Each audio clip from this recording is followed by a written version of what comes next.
Jai Hind everyone, this is Anju here. I hope you all are doing well friends.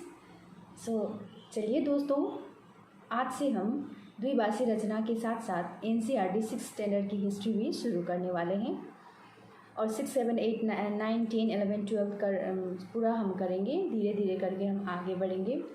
हम history को इस बार रटेंगे नहीं, अच्छी तरह से समझ के पढ़ेंगे। हमें समझना है कि पहले सोसाइटी कैसी थी, पहले लोग कैसे थे, क्या क्या लोगों ने गलतियाँ की, क्या क्या उन्होंने किया और फिर वो फेल हो गए, फिर दोबारा उन्होंने किया, फिर सक्सेस हो गए।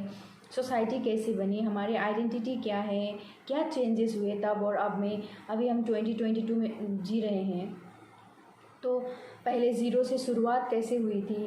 लोग इधर से उधर भागते थे तब खाना खाने की तलाश में, कभी कभी जानवरों के पीछे, उसको मार के खाने की तलाश में, कभी कभी पानी खोजने के पीछे लोग इधर से उधर भागते थे। जहाँ खाया वहीं, उसके बाद फिर दूसरे दिन इधर से उधर करके वो अपना जीविका चलाते थे। तो उन्होंने कब से घर में रहना शुरू किया, घर कैसे थे तब उनके हथियार कैसे थे, औजार क्या क्या प्रयोग करते थे।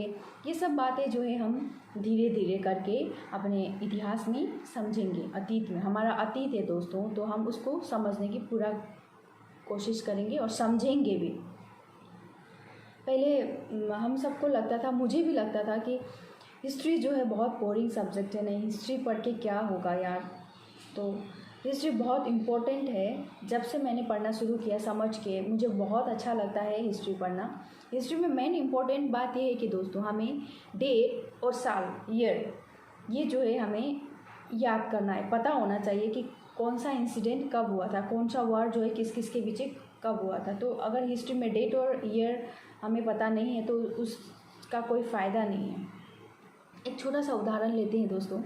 जब भी हम अपने मम्मी पापा या अपने दादाजी, परदादाजी, अपने चाचा चाची, बुज़ुर्ग जो है हमसे बड़े घर में, जिन्होंने हमें जो है बचपन से देखा है, तो उनको जब भी हमारे बचपन की कुछ शरारती बातें या कुछ अच्छी बातें, हम किस किस से जाके झगड़ा करते थे, हम किस किस के साथ प्यार से रहते थे, जब भी ये बातें हम सुनते हैं उन लोगों से, तो हम बहुत अच्छे से एकदम इंटरेस्ट से सुनते हैं, ध्यान लगा कर कि तुम बचपन में ऐसी थी, तुमने सबसे पहले ऐसे इस तरह से लिखा था, तुमने सबसे पहले चप्पल इस तरह से पहना था, तुम बचपन में बहुत नाचती थी, तुम फुटबॉल में बहुत अच्छे थे, तो जब तुम 2 साल की थी तो तुम्हें छोड़ के हम यहाँ से चले गए थे, जब तुम 5 साल की थी तब से तुमने स्कूल जाना शुरू किया था।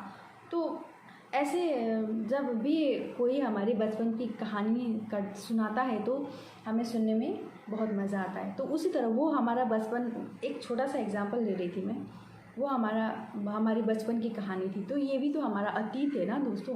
तो इसको सबसे पहले हम 6 स्टैंडर्ड की हिस्ट्री में 12 लेसन है कंटेंट में, तो उस कंटेंट को हम पूरा का पूरा तोड़ के समझेंगे कि फर्स्ट चैप्टर में क्या कहा गया है, सेकंड में क्या है, थर्ड में क्या है। पूरा 12 चैप्टर को हम एक एक करके समझेंगे। उसके बाद ही हम लेसन्स की ओर बढ़ेंगे। उसके बाद एक एक लेसन करके हम धीरे धीरे जाएंगे।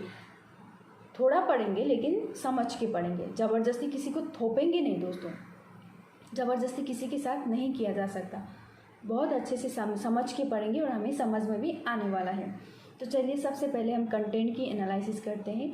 इसमें 12 कंटेंट है, तो इसको हम तोड़ के एक एक करके समझेंगे कि हमें सबसे पहले क्या मिला था, कैसे आए थे, वैदिक एज क्या था, बुद्धिज़्म कब से शुरू हुआ था। तो ये सब जो है इसमें टोटल एक पैकेज है, 12 लेसन्स में एक पैकेज है, सबसे एंशिएंट हिस्ट्री से लेके तो कहाँ तक है वो पहले समझेंगे। उसके बाद वो 6 स्टैंडर्ड की ख़त्म करके हम 7, 8 की ओर आगे बढ़ेंगे। तो चलिए कंटेंट की ओर आगे बढ़ते हैं दोस्तों। कंटेंट एनालिसिस के पहले हम बीसी और एडी को समझते हैं। बीसी क्या है और एडी क्या है। तो बीसी जो है बिफोर क्राइस्ट है दोस्तों, वो काल जो जीसस क्राइस्ट के जन्म होने से पहले का काल था और उसको जो है डिसेंडिंग ऑर्डर में लिखा जाता था। और एडी मतलब एनो डोमिनी, जीसस क्राइस्ट के जन्म होने के बाद का काल है और उसको जो है असेंडिंग ऑर्डर में लिखा जाता है। तो चलिए दोस्तों कंटेंट की ओर आगे बढ़ते हैं। And chapter number 1 talk about the sources and evidence of Indian history. हमें सोर्स कहाँ से मिले, हमें एविडेंस कहाँ से मिले थे सबसे पहले इंडियन हिस्ट्री में। तो उसके बारे में हमें जानकारी देगा। और chapter number 2 and 3 talk about the stone age, stone age क्या था उसके बारे में हमें जानकारी देगा। Chapter number 4 talk about Indus valley civilisation, Sindhu भाषी सभ्यता के बारे क्या था उसके बारे में हमें जानकारी देगा। उसके बाद चैप्टर नंबर 5 जो है वैदिक एज और मेगालिथिक एज की सभ्यता के बारे में हमें जानकारी देगा। Chapter number 6 talk about janapadas and mahajanapadas, at that time new cities were developing and the life of people were changing. Chapter number 7 talk about the development of Jainism and Buddhism, Jain दर्शन कब आया और बौद्ध दर्शन का डेवलपमेंट कैसे हुआ, यह चैप्टर नंबर 7 में हमें जानकारी मिलेगी। और chapter number 8 talk about Mauryan dynasty, जो इंडियन हिस्ट्री का सबसे बड़ा ग्रेटेस्ट एम्पायर था, उसके बारे में हमें जानकारी देगा चैप्टर नंबर 8। चैप्टर नंबर 9 में मौर्यन डायनेस्टी जो है डिक्लाइन हो जाता है, उसके बाद छोटे छोटे किंगडम जो है उभर आते हैं और ट्रेडिंग शुरू हो, साउथ इंडिया में कोस्टल एरिया में ट्रेडिंग जो है शुरू हो जाती है, व्यापार जो है शुरू हो जाता है।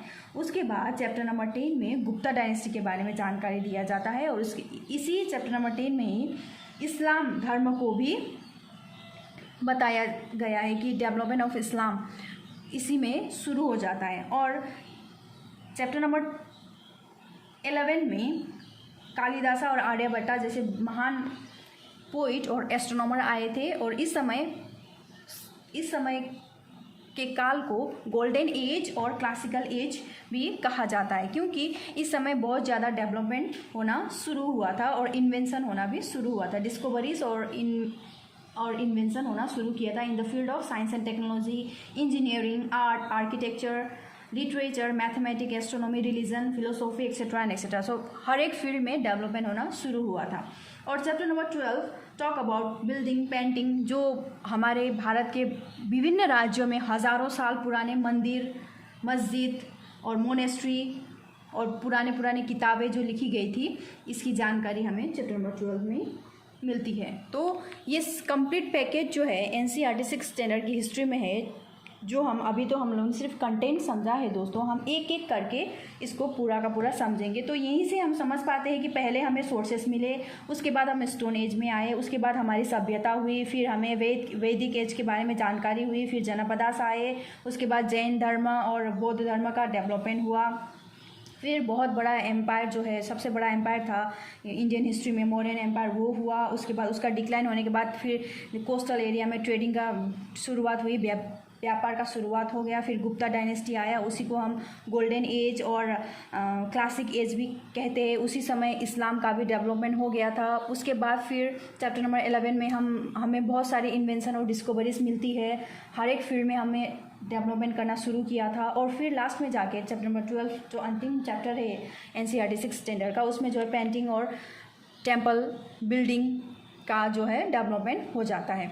तो ये कंप्लीट पैकेज हम इसमें मिलते हैं और धीरे धीरे करके हम एक एक लेसन को हम अब कल से शुरू करेंगे दोस्तों। Thank you.